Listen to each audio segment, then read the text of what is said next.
ஜென்மார்ட் வாடிக்கையாளர் அனைவருக்கும் வணக்கம். கண்டினியூவாக ஜென்மார்ட் வழியாக ஃபர்னிச்சர் எலக்ட்ரானிக்ஸ் ஷோரூமில் குழுக்கள் நடத்தி ப்ரைஸ் கொடுத்துருக்காங்க. ஸோ அதில் பார்த்தீங்கன்னா இப்போ சேலம் மாவட்டம் ஆத்தூர் தாலுக்கா ஈச்சம்பட்டி கிளையுடைய ஜென்மார்ட் வழியாக ஃபர்னிச்சர் எலக்ட்ரானிக்ஸ் ஷோரூம் ரைஸ் அப்படின்னு சொல்லக்கூடிய அந்த பேட்ச் அதில் வந்து இன்றைக்கி 3வது நாள் குழுக்கள் நீங்கள் நடத்திருக்கோம். அதில் 2 கிராம் மோதிரம் 3 நபர்களுக்கு வந்து ஃபர்னிச்சர் பொருளாக வச்சு கொடுத்துருக்காங்க.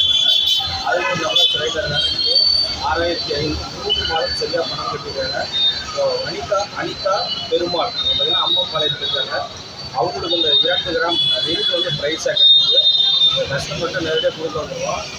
ஒரு சில ஒப்பீனியன் கேட்கலாம். மேடம் ஹாப்பியாக இருக்கலாம். இதுக்கு முன்னாடி வந்து உங்களுக்கு ஒரு ப்ரைஸ் கொடுத்துருக்கலாம். 1 கிராம் ரிங் வாங்கினோம், 2வது தடவை 2 கிராம் ரிங் வாங்கியிருக்கோம். அடுத்தடுத்து நாங்கள் வாங்கிட்டே இருக்கோம். ஒருத்தர் சப்போர்ட் பண்ண கூட இதோட அடுத்தடுத்த பேட்ச் ரெடியாக இருக்குது. ஹெவியான ப்ரைஸும் இருக்குது. குறைச்சி சப்போர்ட் பண்ணுறது உங்களுக்கான அந்த